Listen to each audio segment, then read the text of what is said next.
But now let's return to the cost of the film. The cost so high that The Adventures of Baron Munchausen has been compared to such financial disasters as Heaven's Gate or Ishtar or Howard the Turkey. That, however, is unfair. For all its faults, it's a better film than any of those, though it will certainly have to take an enormous amount of money at the box office simply to break even. So what caused it to cost so much? What went wrong? Well, at one time or another, practically everything, as Peter Friedman reports. From the start, The Adventures of Baron Munchausen was conceived on the grand scale, with a cast of thousands and special effects to outsap Star Wars. Making it was absolute hell. There was never any connection, as far as I could see, between what we were doing, and I'm talking about the writing side of it, and you know, the people actually making it, the creative people, and the cost of the thing. The film was given the go-ahead by Columbia, where David Putnam was the new boss. I called David. He just got the job at Columbia, and I said, I need $20 million, David. And he said, sorry, we're doing just low-budget films. And then he went out to California and preached the gospel of low-budget films, and everybody bought this one. And I thought, I just loved the perverseness of going out to California at that moment and trying to get money for a big, big, spectacular, elaborate, flamboyant film. We talked to Andrew Yule, author of a forthcoming book on the making of the film.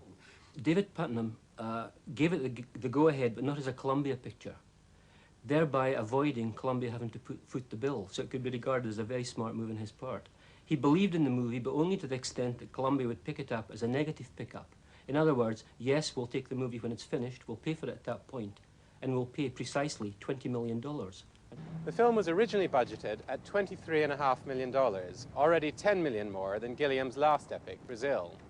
By the time it was finished, it had cost anywhere from $43 to $51 million, depending on who you listen to and how you calculate it. Costs started to spiral even before the cameras rolled at Rome's Cinecittà studios. This business of finding locations, planning very carefully, spending months designing what we were going to do there, and then at the end be told that we can't get the location. This happened probably 4 or 5 times in the course of the preparation. Now this takes up a lot of time, a lot of energy, a lot of morale, and a lot of money. The money from Columbia was slow in arriving, with the result that the costumes weren't ready and shooting was 2 weeks late starting. When it did, the fun really started. Cranes crashed onto the set amid talk of sabotage, elephants stampeded, gales blew, and Sean Connery, the film's biggest star, pulled out when his part as King of the Moon was slashed.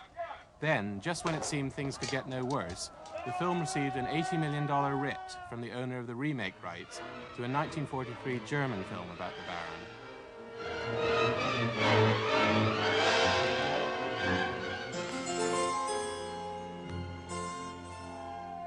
The reason for shooting in Italy rather than Britain now has an ironic ring to it. There was a theory way back when that making films in Italy were 30 to 40% cheaper than anywhere else. In retrospect, we probably would have made the film much cheaper in England. Organization was something that they were a bit weak on. And to be fair, I mean, I thought with a German producer, this would add a little organization into the Italian mix, but it didn't work out that way. Thomas Schuley, the film's producer, had been the person responsible for drawing up the original budget. Thomas Schuley has some very good points, tremendous enthusiasm. He can get a project started, but he wasn't able to follow through. He didn't have the expertise to follow through. If the producer insists on staying up in his office, never coming down to production meetings, if the producer spends his time doing interviews rather than dealing with problems, if he spends months trying to get Marlon Brando in the film rather than dealing with what we should be doing, then I get a bit angry. I know that in the course of a production there's always a certain conflict between producer and director, and this is normal, and this is nothing unusual to me, because the producer has to take care of, let's say, of commercial aspects. The director is trying always to get the best. So there is a normal professional conflict, and you have to resolve it. We ceased communications, I think, actually before we started shooting, because I realized I'd got myself into a trap, that I had let somebody else take over too much power, and I was in a country I didn't know the rules, and I didn't actually know how to get out of it, quite frankly.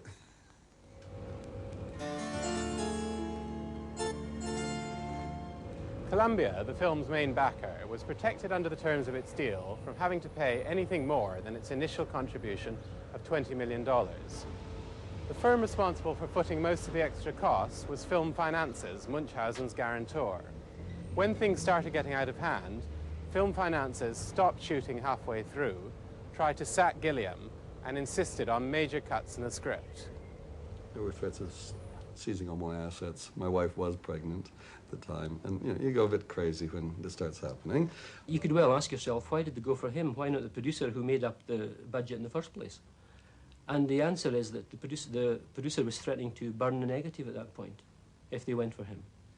As Film Finances contractually is acting on behalf and as agent for the producer, and if I find myself today in front of a budget of $42 or $43 million, maybe I have to raise the question whether they did a good job. Film Finances were not available for interview, but they gave us this statement. We have fulfilled our obligations, as have our reinsurers, the bank and Columbia. The people who have not fulfilled their obligations are Terry Gilliam and Thomas Shuley. Then they made the decision to restart on the basis that there was so much money spent and there was so much money left in the bank to finish the movie.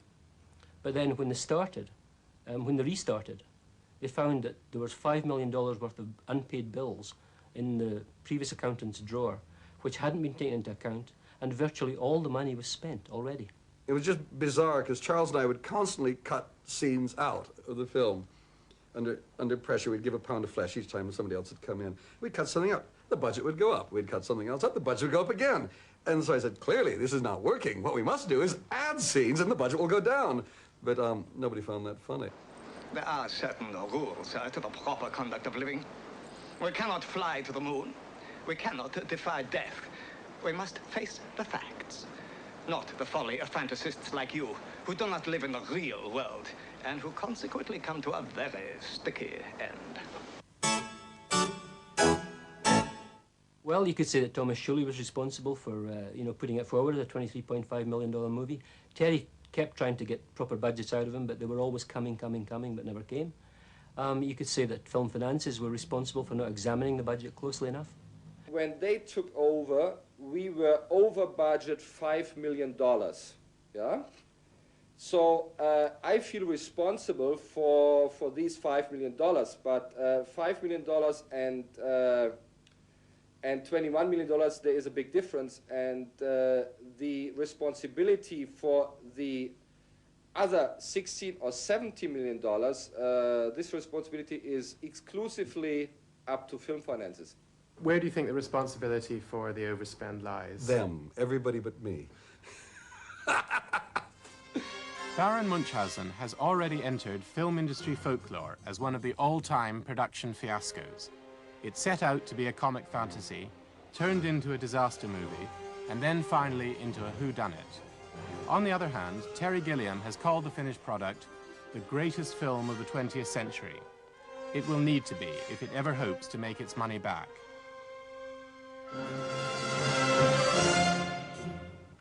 You see, you get everything on this program, a review of the film and then a review of the budget.